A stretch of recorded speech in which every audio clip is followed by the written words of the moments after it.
Hey everyone, and welcome to The Explainer. Today, we are diving into an objective analysis of a really fascinating, highly discussed recent documentary. It essentially performs an autopsy on Pakistan's largest economic hub. We're going to explore the complex administrative and political mechanisms that, according to our source material, are driving some very severe Karachi issues. Whether you live in a sprawling megacity yourself, or you just want to understand how global urban hubs function or, fail, this breakdown is absolutely for you. Now, our goal here isn't to take political sides. We just want to unpack the data and the core arguments presented in the film. So let's dive right in. To really understand the present, the documentary asks us to look back at the past, and it poses a pretty jarring question. How did Karachi, a city that in the 70s, 80s, and 90s was widely considered by a lot of metrics to be way more developed than regional peers like Mumbai and Delhi, fall so far behind? The documentary frames this entire analysis around a core structural argument. Basically, the city's current state isn't just about bad luck. It's the result of very specific administrative decisions and governance models. To make sense of all these claims, we're going to break this explainer into 5 core areas. 1, the population puzzle. 2, redrawing the city map. 3, the power shift. 4, stalled projects and budgets. And 5, the megacity solution. Okay, part 1. The population puzzle. So the very first major claim from our source revolves around literally the most fundamental metric of any city, its people.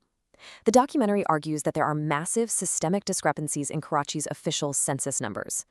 Globally, there are 2 main ways to count a population, right? A de facto census counts people where they currently physically live.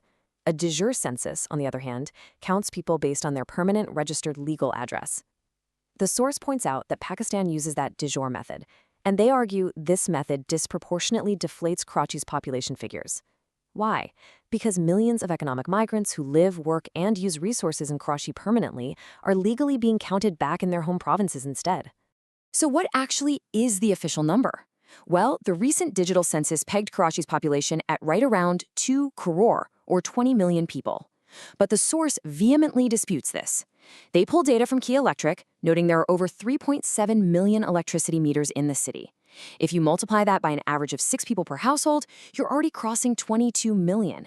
And that's not even counting the 30 to 40% of the city living in informal settlements, or the 40,000 uncounted high-rise apartments the source claims were just totally overlooked. The experts suggest the true population is well over 22.5 million. And this is absolutely crucial, because population size directly dictates how resources are allocated and how many electoral seats a city gets. Moving on to part 2, redrawing the city map. The documentary argues there's a second mechanism of decline at play here, which is the heavy gerrymandering of local district boundaries to allegedly influence mayoral elections in favor of the provincial ruling party. Take Karachi town, for example. Historically, it's been viewed as politically challenging for the ruling party, and it was given just 8 union councils for a population of roughly 700,000 people. Meanwhile, Maripur, viewed as a more favorable area, was granted 11 union councils for a noticeably smaller population of 580,000. The source argues this creates a totally uneven playing field where certain votes just mathematically carry way more weight in local elections. And apparently this geographical engineering didn't just stop at the neighborhood level. The documentary details how broader district boundaries were actively manipulated. District West, for instance, was reportedly split right down the middle, creating the new District Kimari. The source claims this was done specifically to ensure neither district exceeded 65 union councils, basically to avoid public uproar over concentrated electoral power. On top of that, rural areas, which traditionally voted differently and were managed completely separately, were merged into Karachi's District Malir. Again, the claim here is that this was done to alter the electoral playing field and secure mayoral seats. Which brings us to part 3, the power shift. Now, manipulating boundaries is really just one piece of the puzzle. The documentary places a massive emphasis on the legal framework governing the city, specifically the 18th Amendment, which passed back in 2010. On paper, this was a huge win for provincial autonomy. It shifted power and vast resources away from the federal government and down to the provinces. But the source argues this had a really unintended negative impact on local municipal governance. While the provincial government gained immense power, the documentary claims they tightly centralized it, rather than actually devolving it further down to Karachi's local elected mayor and city government. To back this up, the source lists specific, critical municipal departments that were systematically removed from the hands of the local city government, the KMC, and absorbed by the provincial government. We're talking about building control, solid waste management, and the water board. According to the documentary, this essentially stripped the local mayor of the actual tools needed to fix the city, rendering the local government practically powerless. Let's look at Part 4, Stalled Projects in Budgets. So when you combine disputed population numbers, altered electoral maps, and a stripped-down local government, what are the tangible symptoms? Well, the source argues we can see it plain as day in the financial disparity. Back in 2005, the Sindh provincial government had a budget of around 450 billion rupees. Today, it has ballooned to a massive 3,500 billion rupees. But then look at Karachi's local city budget, the KMC. If you factor in exchange rates for a true value comparison, like the source does, the local budget was effectively 800 million US dollars 2 decades ago. Today, it shrunk to just 200 million US dollars.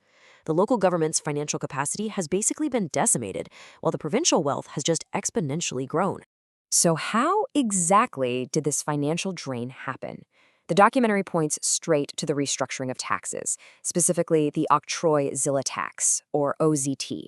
In the past, a fixed 1/6 of the GST was paid directly to the local government to compensate for the removal of traditional toll taxes. But the 7th NFC award completely changed this structure.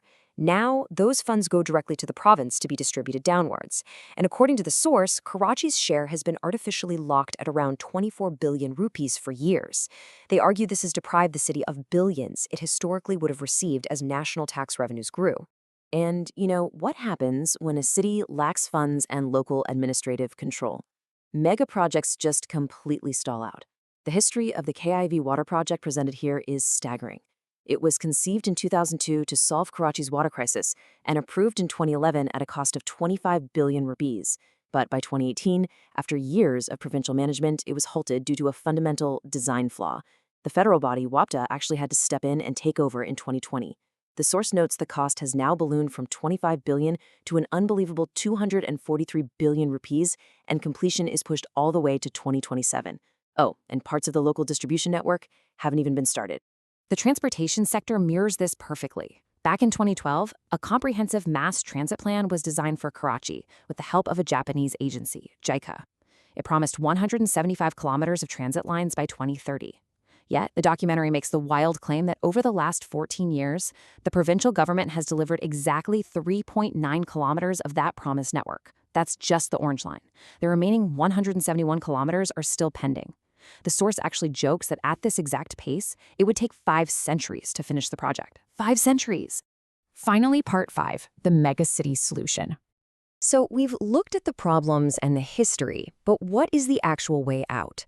The experts in the source material look abroad for historical precedent, and they draw a really direct parallel to Mexico City. In the 1980s, Mexico City was suffering from failing infrastructure, water crises, high crime. Sound familiar? Crucially, it was run by a mayor appointed by the distant federal government, rather than elected by locals. But in 1997, that changed. The citizens were finally given the right to elect an empowered local mayor, and control over police, water, and roads was handed back directly to the city. The result was rapid development and a complete turnaround for the megacity. The documentary strongly advocates that Karachi needs this exact same model. The experts interviewed refer to this concept as the father of the city. True urban development, they argue, absolutely requires local accountability. You need an empowered, locally elected mayor who actually holds the reins, someone with direct control over police, education, health, and most importantly, development funds. Because as they put it, without the tools to fix the house, the person living in it is just helpless. All of this leaves us to ponder the future, not just of Karachi, but of global urban governance everywhere. Can a megacity survive if the people who run it are not accountable to the people who live in it? It's a fascinating, heavy question that really requires some deep structural thought. Keep questioning, keep learning, and I'll see you in the next explainer.